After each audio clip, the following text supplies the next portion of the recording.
Okay, I'm going to finish off this series of videos by looking at the outcome phase, which deals with the outcomes of attack. It deals with things like breaking, shaking, retiring, pursuit,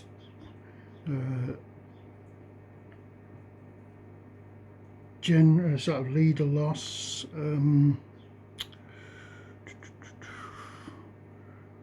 rallying units,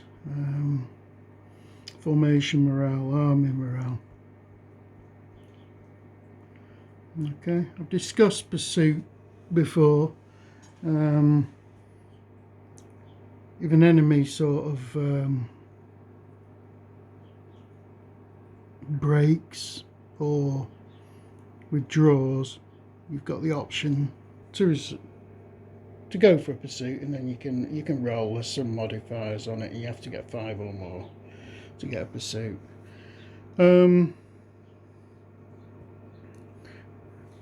Breaking is a unit will turn away from the nearest enemy and move a normal move plus 2 base widths.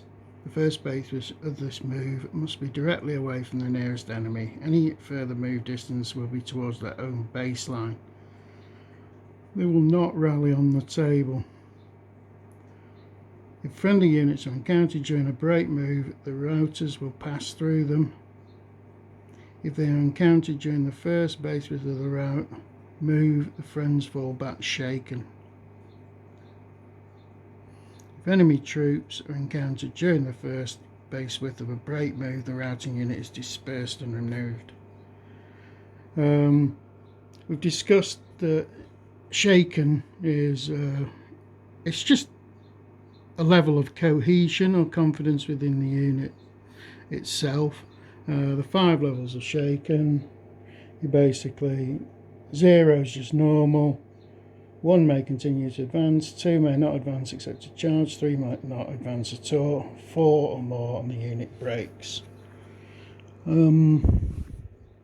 Fallback, this is one of the rules which I'm not sure about, because it says it says the fallback is exactly the same as retire, but in another area it says fallback's only 1 base width, so I'm going to assume that's what they really meant.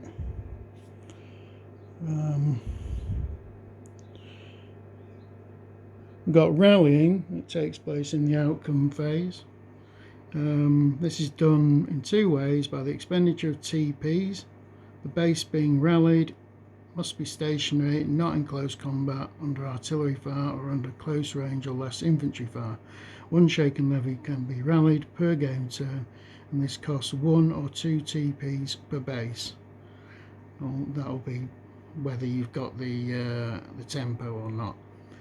A general or the commander-in-chief can also rally 1 shaken level per turn for any base which he's in base contact with, and under any circumstances unless the unit is actually in close combat.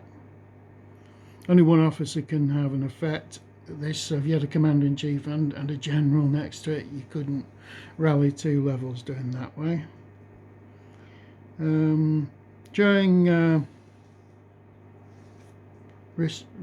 the actual combat, they can have a risk to the general officer if he's in base contact with units that are involved in which are either fired at or become involved in a melee. 2d6 are rolled. If the score is 4 or less, the general may have been hit. There's a few factors modifying this. If you do get a hit, you throw a further d6, and then there's a set of rolls that says what happens to the general.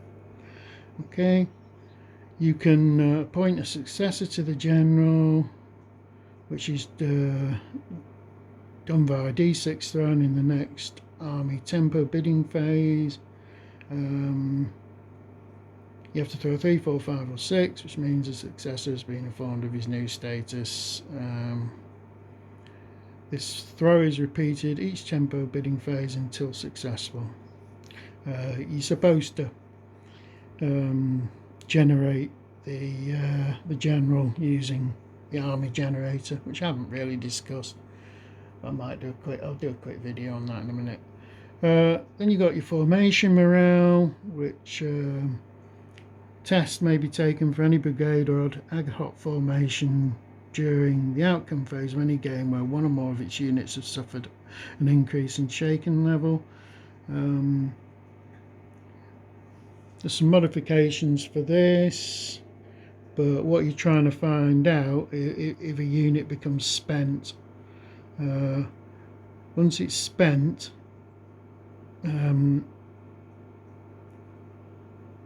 it must return at normal movement rate to their army base. No TPs are awarded for orders given, and the brigade will take no further part in the fighting.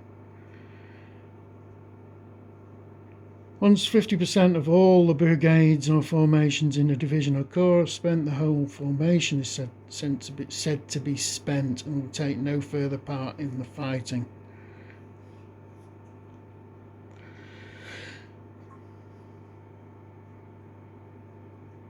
If spent bases encounter fresh troops, i.e. not spent, they will move around them by the shortest route and continue their movement towards the baseline.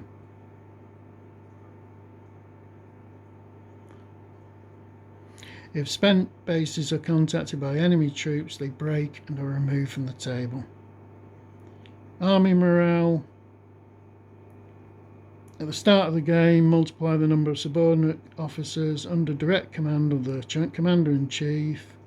And then there's like a base multiplier based on whether it's Union or Confederate. And that becomes the Army's critical morale factor. Each time a subordinate officer's force becomes spent, you throw a d6 and deduct the result from the Army's critical morale. Once the critical morale falls below 0, the Army is broken and defeated.